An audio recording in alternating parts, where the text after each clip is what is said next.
Assalamualaikum warahmatullahi wabarakatuh. Berjumpa lagi dengan Sinau Tani ya. Bagaimana kabarnya dulur-dulur tani semua? Semoga selalu diberi kesehatan dan dilimpahkan rezeki yang banyak ya.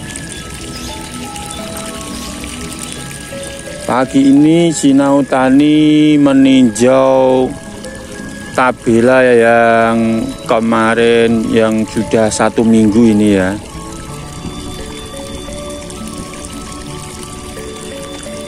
Dan tadi malam itu ada hujan deras ya. Hujannya sangat lebat ya, sehingga air ini berlimpah ya di persawahan ini. Tapi di lahan tabela saya ini airnya ini sengaja dibuang ya, atau dialirkan.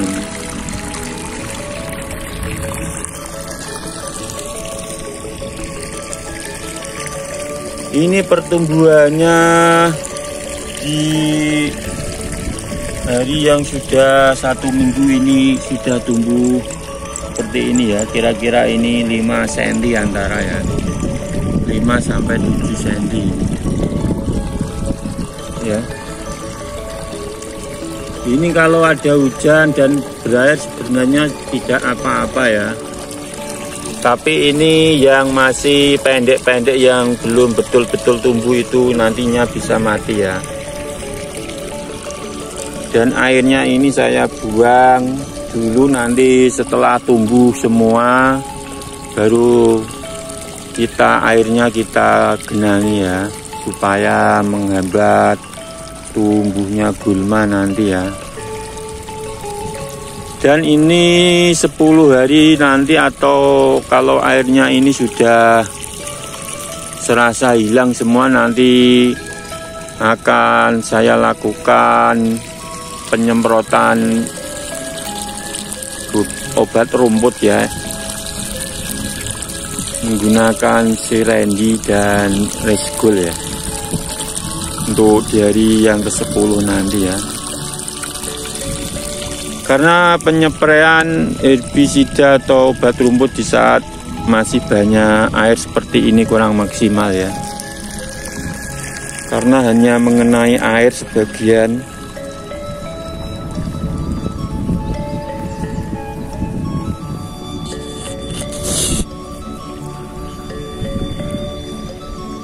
Dan kemarin menggunakan alat itu setelah saya tanam pagi ya, itu tiba-tiba sorenya turun hujan ya, jadinya benihnya itu beramburan, tidak berbaris-baris ya. Ini sebagian ada yang berbaris-baris, tapi banyak yang beramburan ya.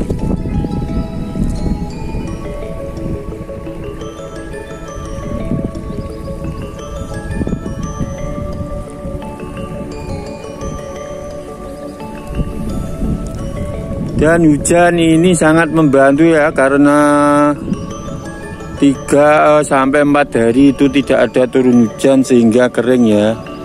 Dan alhamdulillahnya hujan ini sangat membantu ya, sehingga membuat lahan basah kembali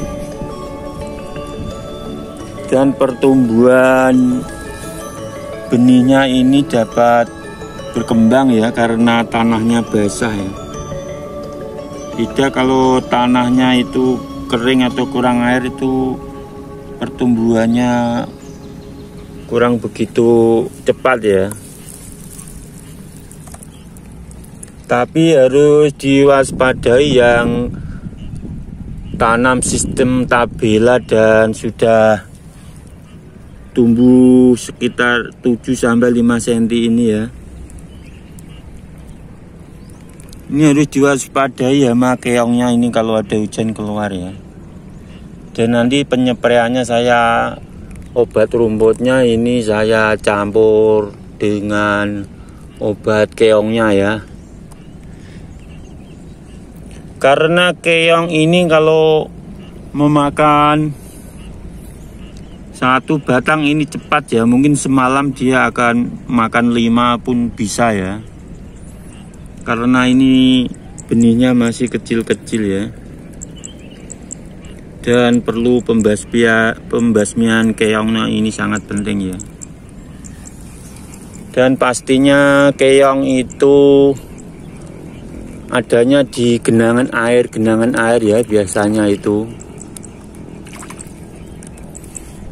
Dan kalau genangan airnya itu sudah hilang atau sudah enggak ada airnya, itu dia akan cepat-cepat membenamkan diri ke dalam tanah ya, karena dia merasa panas ya mungkin ya.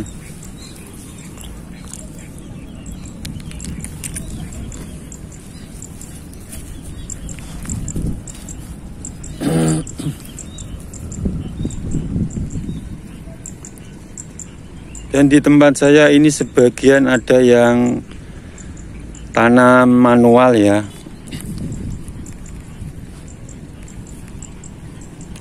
Tapi kalau saya ini sudah terbiasa tanam tabela ya, dan lahan saya ini ada di dataran yang sedikit tinggi ya.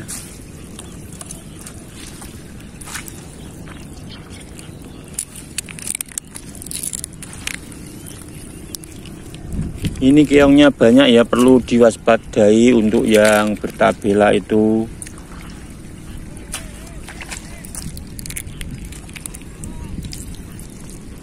Pembasmian keong itu harus segera dilakukan ya. Ini contohnya seperti ini, banyak ini.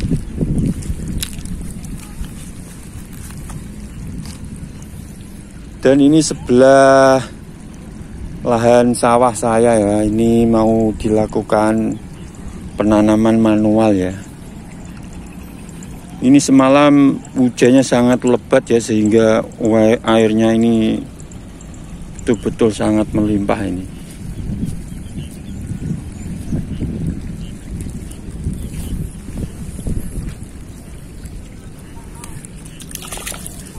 Kalau saya bertabela selama 3 tahunan lebih itu sudah terbiasa ya.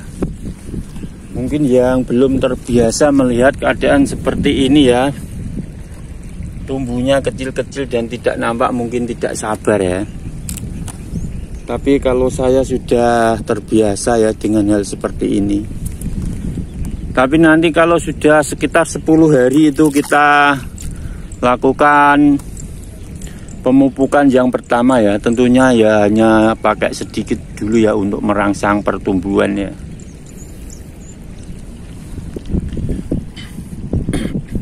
Dan di dalam bertabela saya pun sering membuat benih cadangan ya, seperti ini ya contohnya ya.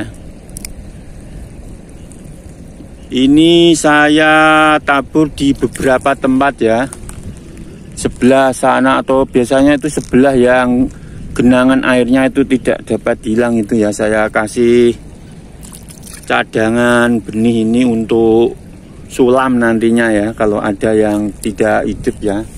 Contohnya seperti ini ya. Ini genangan airnya ini sedikit tidak dapat hilang ya, atau selalu tergenang ya. Ini saya kasih ini cadangan benih ya untuk sulam nanti ya. Mungkin ini juga dulur-dulur tani yang bertabela harus tahu ya, cara apa ini namanya lah, cadangan benih ini loh. Ini sangat penting ya. Ini nantinya kalau tidak ada benih yang tumbuh atau yang mati itu dapat dicabut untuk sulam ya, agar dapat tertanami dengan rata ya.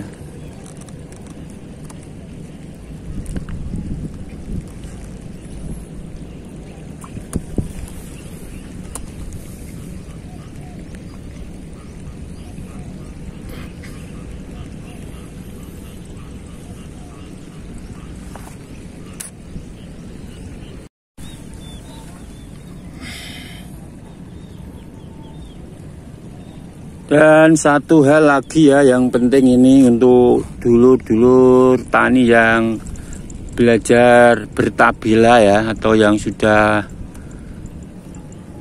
melakukan tabela nih.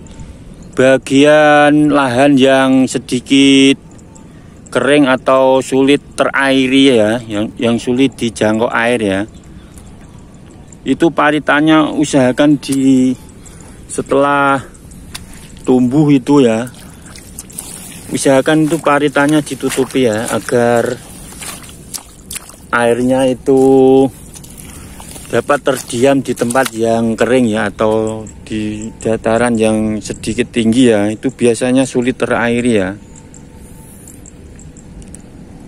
Dan paritannya itu usahakan diberi tanggul ya,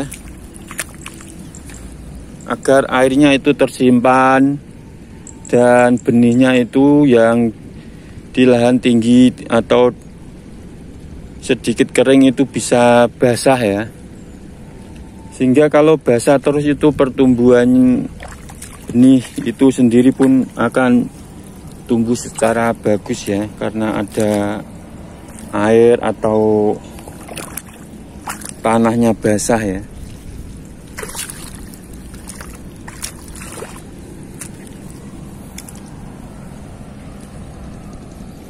Hal ini pun sangat penting ya. Kadang itu petani itu merasa males ya untuk terus memantau atau mengoreksi kesalahan-kesalahannya, kekurangannya itu jarang ya. Ini hanya trik saja dari saya ya, yang selama 3 tahunan ini saya lakukan ya. Untuk biasanya itu bagian tepi-tepi yang pojokan ya, kalau di lahan sawah itu seperti ini ya. Contohnya ini sulit terairi ya, karena lahan dalam pentraktoran itu tidak merata semua ya tentunya ya.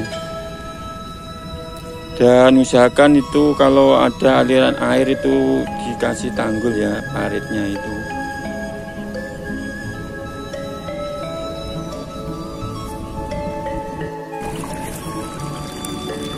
Tentang drenase atau paritan yang kemarin saya bahas itu, ini contohnya ya, sangat penting sekali di saat ada hujan lebat ya. Sangat penting sekali ya, saya sarankan sekali lagi ya. Karena kalau ada hujan lebat itu, kalau drenase atau paritannya ini kurang begitu bagus atau kurang dalam ya, itu akan menghambat dan mungkin bisa mati juga ya benihnya karena terendam ya.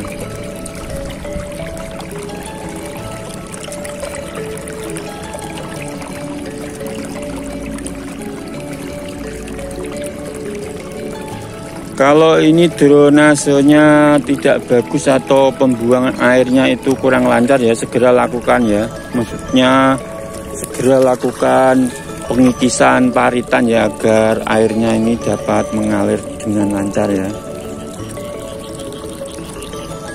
Tapi ini punya saya kemarin itu saya tarik lagi 2 kali ya, dengan menggunakan galon itu yang kemarin ya, sehingga paritannya itu bisa dalam dan dapat mengaliri air itu dengan lancar ya, untuk sistem pembuangannya ini.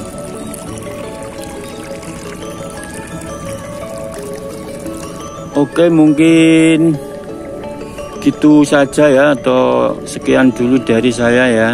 Mungkin apa yang saya buat atau yang saya videokan ini bisa bermanfaat untuk dulur-dulur tani yang bertabela ya.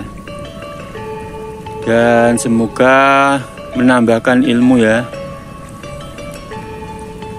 Bukannya saya ini sok pintar atau sok tahu, bukan ya, tapi ini hanya sekedar apa yang saya lakukan dan pengalaman yang saya kerjakan ya.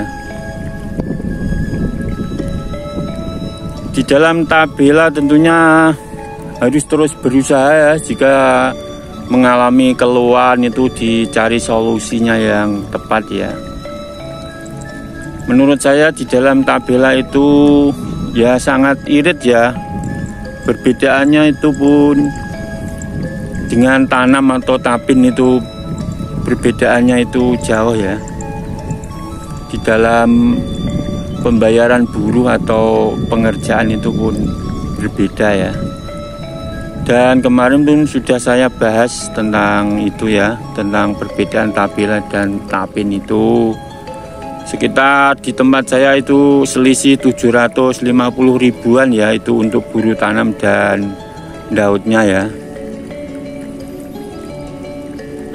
Tapi kalau di sistem tabela ini, kalau lahannya itu 2 atau 3 petak itu mungkin bisa dilakukan sendiri ya. Tentunya itu selisihnya banyak ya, 750 itu per petaknya ya, belum biaya yang lain itu. Dan selisih dari benih itu 5 kilo ya untuk tapin dan tabela ini. Oke, sebagai petani yang penting harus terus berusaha ya di dalam membudidayakan tanaman padi supaya mendapat hasil yang bagus dan harga yang tinggi ya tentunya ya. Oke, yang penting maju terus petani Indonesia dan jangan menyerah ya.